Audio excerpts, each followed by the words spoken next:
1 Samuel, chapitre 3. Le jeune Samuel était au service de l'Éternel devant Élie. La parole de l'Éternel était rare en ce temps-là, les visions n'étaient pas fréquentes. En ce même temps, Élie, qui commençait à avoir les yeux troubles et ne pouvait plus voir, était couché à sa place, la lampe de Dieu n'était pas encore éteinte, et Samuel était couché dans le temple de l'Éternel, où était l'arche de Dieu. Alors l'Éternel appela Samuel. Il répondit, « Me voici. » Et il courut vers Élie, et dit, « Me voici, car tu m'as appelé. » Élie répondit, « Je n'ai point appelé. Retourne te coucher. » Et il alla se coucher. L'Éternel appela de nouveau Samuel.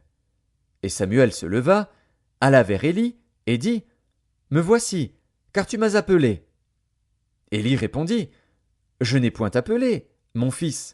Retourne te coucher. » Samuel ne connaissait pas encore l'Éternel, et la parole de l'Éternel ne lui avait pas encore été révélée. L'Éternel appela de nouveau Samuel, pour la 3e fois.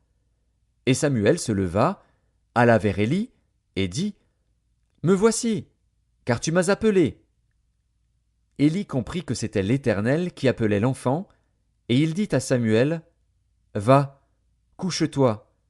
Et si l'on t'appelle, tu diras, « Parle, Éternel, car ton serviteur écoute. » Et Samuel alla se coucher à sa place. L'Éternel vint et se présenta, et il appela comme les autres fois. « Samuel, Samuel. » Et Samuel répondit, « Parle, car ton serviteur écoute. » Alors l'Éternel dit à Samuel, « Voici, je vais faire en Israël une chose qui étourdira les oreilles de quiconque l'entendra. En ce jour j'accomplirai sur Élie tout ce que j'ai prononcé contre sa maison. Je commencerai et j'achèverai. Je lui ai déclaré que je veux punir sa maison à perpétuité à cause du crime dont il a connaissance et par lequel ses fils se sont rendus méprisables sans qu'il les ait réprimés. C'est pourquoi je jure à la maison d'Élie que jamais le crime de la maison d'Élie ne sera expié, ni par des sacrifices, ni par des offrandes. » Samuel resta couché jusqu'au matin, puis il ouvrit les portes de la maison de l'Éternel. Samuel craignait de raconter la vision à Élie. Mais Élie appela Samuel et dit, « Samuel, mon fils ?» Il répondit, « Me voici. » Et Élie dit, « Quelle est la parole que t'a adressée l'Éternel ? Ne me cache rien. Que Dieu te traite dans toute sa rigueur si tu me caches quelque chose de tout ce qu'il t'a dit. » Samuel lui raconta tout, sans lui rien cacher.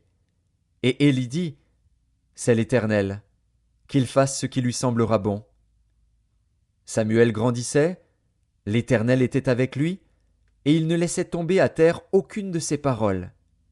Tout Israël, depuis Dan jusqu'à Beer-Shéba, reconnut que Samuel était établi prophète de l'Éternel.